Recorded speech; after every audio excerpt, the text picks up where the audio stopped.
rasaas xooggan ayaa laga maqlayaa saldhig ciidan oo ku yaala bannaanka tuulada Heemaal. odayaal dhaqameed ka soo jeeda beesha Ciise waxay saxiixeen heshiis uusan raalli ka ahayn ugaaska guud ee beesha Ciise. ciisaha ma waxaa loo maleegayaa shirqool dhexdooda ah inay dagaalamaan. waxaan kuu faahfaahinayaa rasaasta laga maqlayo tuulada Heemaal bannaankeeda. heshiisyadan la sheegay inay odayaasha beesha Ciise qaarkood ay saxiixeen iyo xog walbood amuurta uga baahneed. sidoo kale qodobada kale aan kuu soo gudbin doono waxaa qayb ka noqon doona madaxweynaha dowlad deegaanka Soomaalida Mustafa Cagjar ayaa saxiixay heshiis hub lagu siinayo beesha Ciise waana guul istiraatiijiyadeed oo weyn iyana faahfaahinayaan kaaga hayaa. waxaan kale kuu soo gudbin doonaa macluumaadka wararkii ugu dambeeyay dhaqdhaqaaqyo ciidan oo ka jira tuulada Shaxda. ciidanka Puntland iyo kuwa Khaatuma ayaa is hor fadhiya. qodobadaas iyo waxyaabihii kale ee nagu soo kordha ayaan saaxiib yaalidiin faahfaahin doonaa ee soo dhawaada.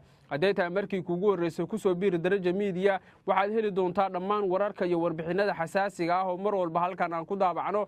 aragtidaada qaybta commentiga inoogu reeb muuqaalkan ee noo leegare. soo dhawaada saaxiib yaal maalin wanaagsan.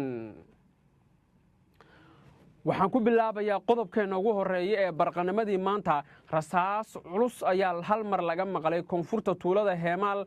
malaha waxa isdagaalay waa ciidamada Ciise dhexdooda. shirqool ay Somaliland maleegayso miyay ciidanka Ciise isku dagaali doonaan. waxaan kaloon ku hayaa heshiis beeneed la sheegay inuusan raalli ka ahayn xurmadle ugaas Mustafa Maxamed Ibrahim. waxaa saxiixay odayaal dhaqameed la sheegay in Somaliland ay lacag siiso.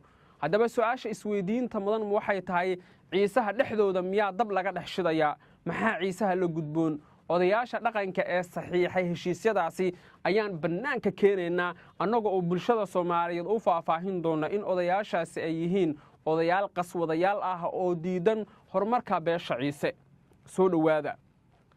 wasiirka arrimaha gudaha Somaliland waa nin oday ah 70 sano jir ah xilliganse u tafahaydanaya in uu dab ka dhex shido beelaha walaalaha ah ee wadadega ee ciisaha dhexdooda. markii uu ku guul daraystay in beesha ay Somaliland taageerto ee samaroonka ay iska celiso beesha Ciise ayaa hadda waxa ay Somaliland maleegaysaa qorshayaal aan isdhihi karo waa kuwa halisa. qorshayaashaasi halista ah haddaba waxay yihiin in beesha Ciise laftirkeeda khilaaf laga dhex dhaliyo. odayaal la sheegay in tuulada Xariirad ay ku saxiixeen heshiis beesha Ciise ah iyo odayaal tuulada Heemaal heshiis ku saxiixay. odayaal ku saxiixay tuulada Calimayd ayaa dhammaan Somaliland ay ku daabacday barahooda internetka oo ay ku yiraahdeen beesha Ciise heshiis bay gaartay. laakiin ogow ninka ugu dambeeya oo ay taladu ka go'do heshiiskanna taladiisa qaata oo la isdhihi karo dee taladaas way meel martay waa xurmadle ugaas Mustafa Maxamed Ibrahim. wixii kale ee ka soo hara odayaasha ah waa ku turikuteen waa tarfatorayaal yacni waxba ma aha. sababtan sida idin leeyahay waxay tahay niman yahow ciisaha qorshayaal waaweyn baa lala damacsan yahay. ciisaha qorshayaal waaweyn baa lala damacsan yahay. ma aqaan haddii og yihiin iyo haddii aysan ogeyn laakiin qorshayaasha lala damacsan yahay waa kuwo halistooda wata isla markaana xaaladda dab gelin kara isla markaana yacni xaaladooda gaarsiin kara meel aysan waxba ka qaban karin. heshiisyada hadda ay saxiixeen odayaasha beesha Ciise qaarkood iyo kuwa la leeyahay heshiisyo ay saxiixayaan dhammaan markaad isku geysid ama aad fiirisid waxaa ku cadaanaysa ama aad arkaysaa sida odayaasha beesha Ciise laftirkooda madaxa la rabo in la isku geliyo. sababtoo ah dhaqanka marka laga hadlayo waxay leeyihiin xeerbeegti waxa la yiraahdo. waxay sidoo kale leeyihiin waxa la yiraahdo wada dhalasho iyo walaaltinimo. waxay kale leeyihiin xaaladdu meesha ay marayso yacni in la arko odayaashii iyo nidaamkii oo kala dambeeya. laakiin hadda Somaliland ma garan karo sababta ay madaxa iskugu gelinayso odayaasha dhaqanka beesha la yiraahdo Ciisaha iyo sababta ay ka damacsan tahay ma sheegi karo. laakiin odayaashii heshiiska ku saxiixay tuulada Xariirad iyo odayaashii ku saxiixay heshiiska deegaanada waqooyiga ku yaala aaga lagu hayo iyo deegaanadaasi dabcan waxa ay ahaayeen wax aad u foolxun oo ficilo foolxun ah oo xaaladda dabcan uga sii dari kara isla markaana gaarsiin kara meel aan waxba laga qaban karin. dhowr xubnood oo odayaal ah oo dabcan ugaas Mustafa diidan horumarkiisa ama aan si kale u dhigay beesha ciise horumarkooda diidan ayaa heshiiskaasi Somaliland la galay. heshiiskaasi waa mid ciise dhexdiisa dagaal gelinaya. hadalkaygu ciisuhu ama way yareysan doonaan ama dhab bay u qaadan doonaan. maxaa hadda fiiri haddiisan Somaliland dagaal la rabin ciisaha heshiis beesha ciise haddii la rabo in la saxiixo waxaa xaq u leh ugaas Mustafa. oday dhaqameed kale heshiis ma saxiixi karo. Mustafa inta laga booday baa odayaashii kale waxaa la leeyahay heshiis saxiixa, heshiis meel mariya, heshiiskan kan miyaysan markaasi sheekadu ahayn isku dir? waa isku dir.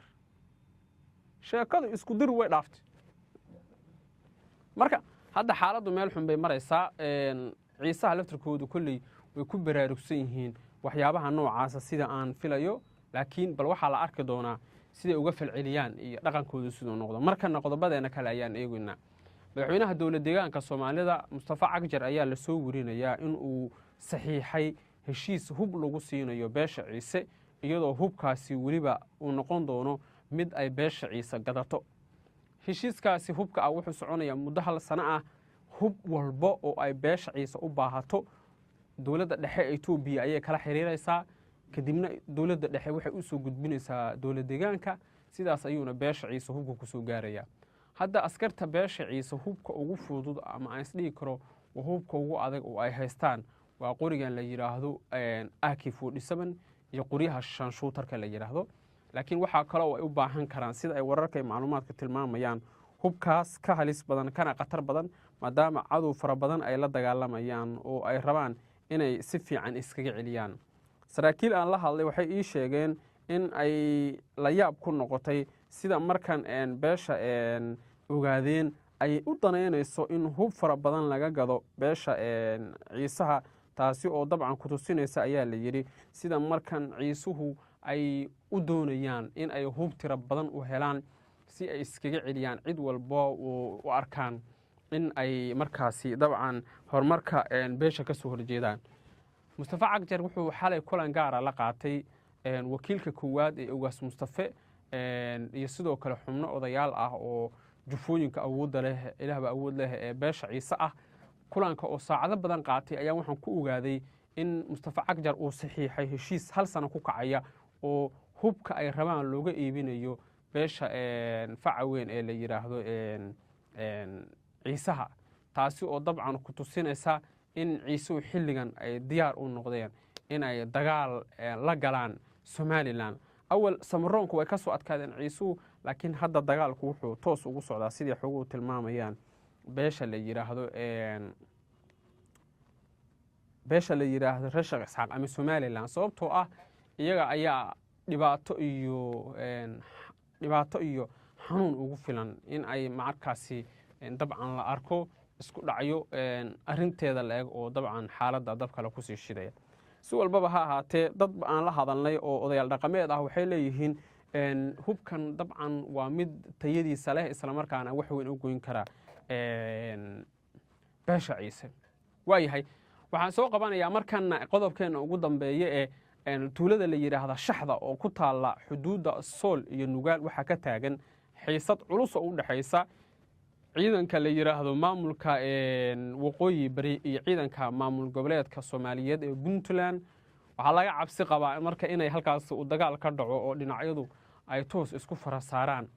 muuqaallo iyo sawirro aan helnay ayaa waxa ay muujinayaan in maamulka Somaliland uu sidoo kale ka shaqeynayo sidii ciise aan dhahe Puntland iyo waqooyi bari halka isku dagaali lahaayeen.